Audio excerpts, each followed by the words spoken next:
J'y suis allée et j'en conserve un souvenir tout à fait ému, également surpris la première fois, parce que je n'imaginais pas à quel point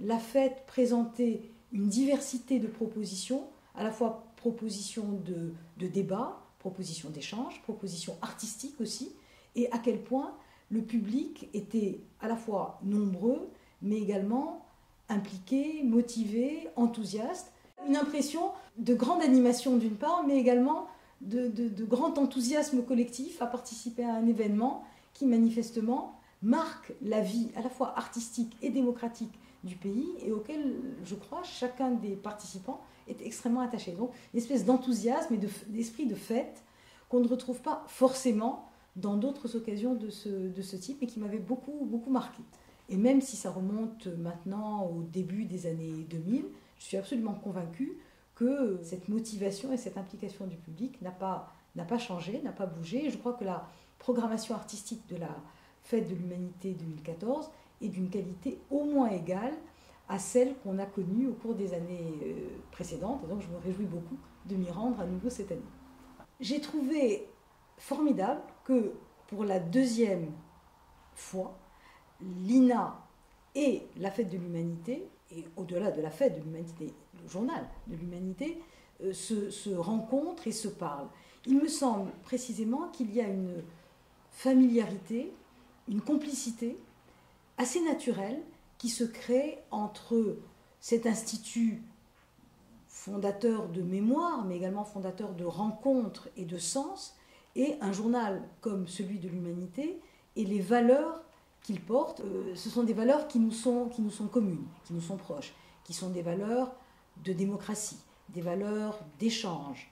d'écoute, de dialogue, de liberté aussi, d'égalité, peut-être de fraternité. Des mots qui paraissent un peu vieillis, mais qui, à mon sens, ne le sont pas du tout et conservent une actualité extrêmement forte qui, par des temps un peu troublés que nous traversons, on voit bien que la tendance n'est peut-être plus autant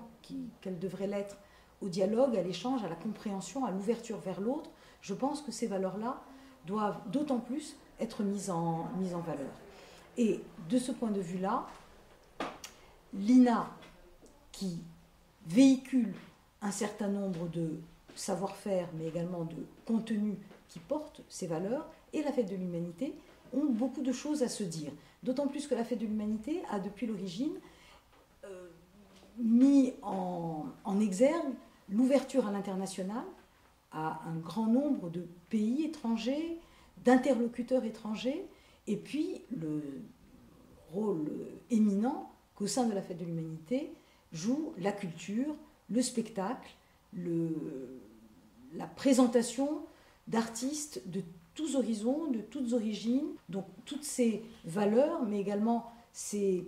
ouvertures à des paysages internationaux et artistiques variés, différents, me semblent constituer une espèce de terreau, de terrain fertile finalement à la rencontre de l'humanité et de l'INA. Cette année, en 2014, nous avons présenté au public de la Fête de l'Humanité quelque chose d'assez formidable, qui est une espèce de condensé d'une exposition qui est présentée aujourd'hui au Centre national des arts et métiers, le CNAM, et qui a été conçue en partenariat avec l'INA. C'est une histoire de la télévision. Et cette histoire de la télévision va être présentée sous forme condensée, sous forme résumée, au public de la Fête de l'Humanité. Elle retrace finalement l'histoire de la télévision depuis 1935, depuis sa création, avec des archives extraordinaires de l'INA. Et l'histoire de la télévision, finalement, c'est un peu notre histoire à tous. Et puis, au-delà, nous aurons également, et je pense que c'est important, une proposition de débat, de table ronde, qui va être organisée au cours de la fête, qui va permettre précisément de se pencher sur ce que signifie la place et le rôle de la télévision dans une société qui évolue, et des personnalités tout à fait éminentes vont se mettre autour d'une table pour y réfléchir et essayer de répondre le mieux possible à des questions difficiles, mais qui interpellent, je crois, chacun des visiteurs de la fête, qui y trouveront certainement aussi un intérêt.